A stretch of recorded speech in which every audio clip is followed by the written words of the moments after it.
All right, these are the live visuals that we're getting right now. Prior to the joint sitting of the Parliament, Prime Minister Modi is addressing the media. Listen to this.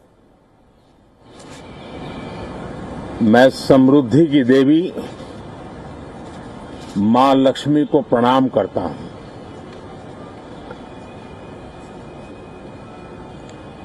और ऐसे अवसर पर सदियों से हमारे यहां मां लक्ष्मी का पुण्य स्मरण किया जाता है।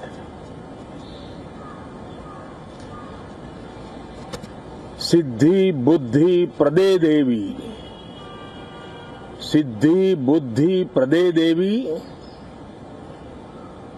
भुक्ति मुक्ति प्रदायिनी, भुक्ति मुक्ति प्रदायिनी, मंत्र मूर्ते सदा देवी, मंत्र मूर्ते सदा देवी, महालक्ष्मी नमोस्तुते, महालक्ष्मी नमोस्तुते। मां लक्ष्मी हमें सिद्धि और विवेक देती है, समृद्धि और कल्याण भी देती है। मैं मां लक्ष्मी से प्रार्थना करता हूं कि देश के हर गरीब एवं मध्यम वर्ग समुदाय पर मां लक्ष्मी की विशेष कृपा रहे। साथियों, हमारे गणतंत्र के 75 वर्ष पूरे हुए हैं।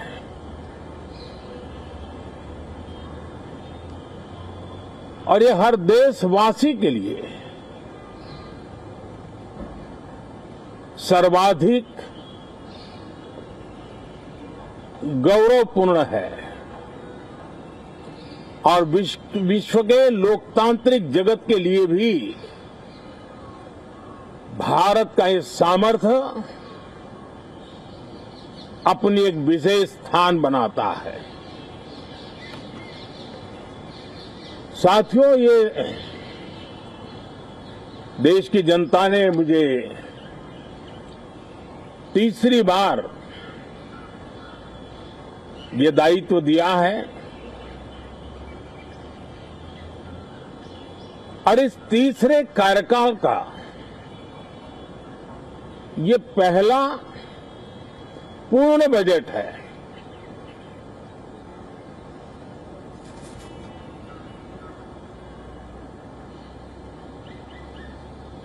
और मैं विश्वास से कह सकता हूं कि 2047 जब आजादी के 100 साल होंगे,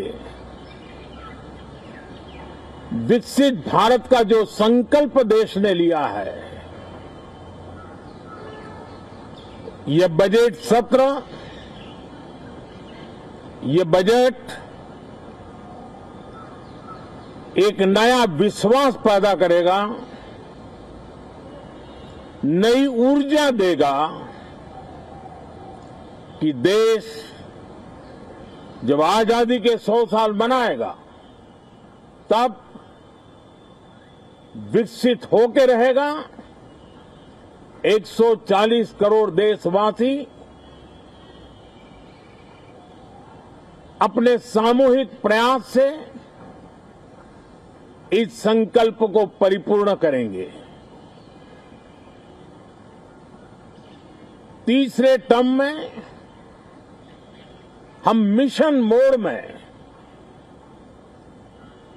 देश को सर्वांगीण विकास की दिशा में, चाहे वो भौगोलिक रूप से हो, सामाजिक रूप से हो या आर्थिक भिन्न भिन्न स्तर के संदर्भ में हो, हम सर्वांगीण विकास के संकल्प को लेकर के मिशन मोड में आगे बढ़ते जा रहे हैं। इनोवेशन, इंक्लूजन और इन्वेस्टमेंट, ये लगातार हमारे आर्थिक गतिविधि के रोड मैप का आधार रहा है। इस सत्र में हमेशा की तरह कई ऐतिहासिक बिल पर संशोधन को चर्चा होगी और व्यापक मंथन के साथ वो राष्ट्र की ताकत बढ़ाने का काम करने वाला कानून बनेंगे। विशेषकर नारी शक्ति के गौरव को पुनः प्रस्थापित करना, पंथ संप्रदाय के भेद से मुक्त होकर के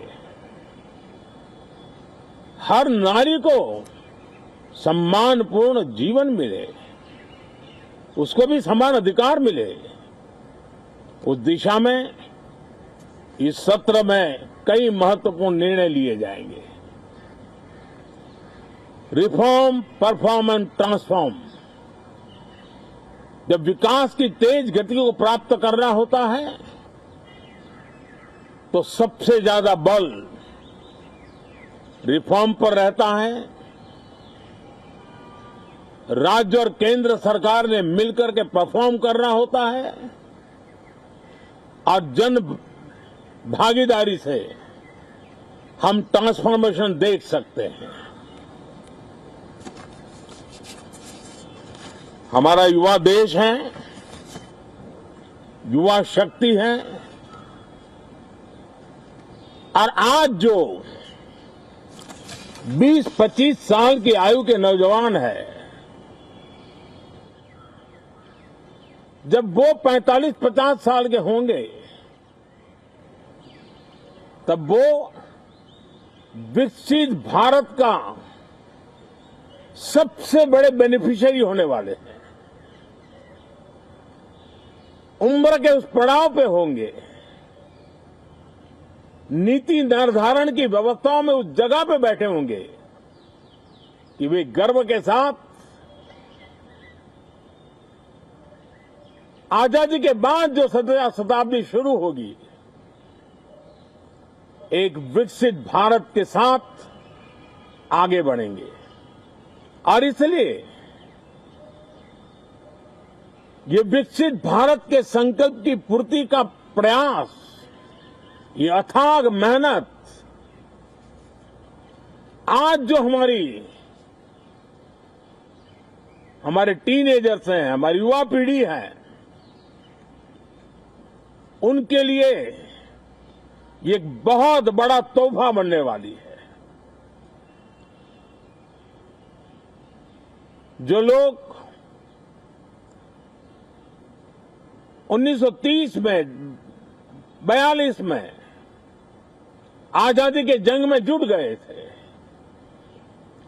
पूरी देश की युवा पीढ़ी खप गई थी आजादी के जंग में, और उसके फल 25 साल के बाद जो पीढ़ी आई उसको नसीब हुए। उस जंग में जो नौजवान थे उनको नसीब हुए। आजादी के पूर्व के वो 25 साल आजादी के जश्न मनाने का अवसर बना। वैसे ही ये 25 वर्ष समृद्ध भारत, विकसित भारत, ये संकल्प से सिद्धि और सिद्धि से शिखर तक पहुंचने का देशवासियों का इरादा। और इसलिए बजट सत्र में सभी सांसद विकसित भारत को मजबूती देने के लिए अपना योगदान देंगे। विशेष करके जो युवा सांसद है उनके लिए तो सुनहरा अवसर है, क्योंकि वो आज सदन में जितनी जागरूकता, जितनी भागीदारी बढ़ाएंगे और विकसित भारत के जो फल है वो तो उनकी नजर के सामने देखने को मिलने वाले हैं। और इसलिए युवा सांसदों के लिए एक अनमोल अवसर है। साथियों, मैं आशा करता हूं कि हम देश की आशा आकांक्षाओं के इस बजट सत्र में खरे उतरेंगे। साथियों, आज एक बात आपने जरूर नोट की होगी, मीडिया के लोगों ने तो जरूर करनी चाहिए। शायद 2014 से लेकर अब तक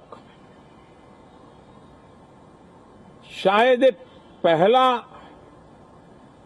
पार्लियामेंट का सत्र है कि जिसके एक दो दिन पहले कोई विदेशी चिंगारी नहीं पड़ती है। विदेश में से आग लगाने की कोशिश रही हुई है।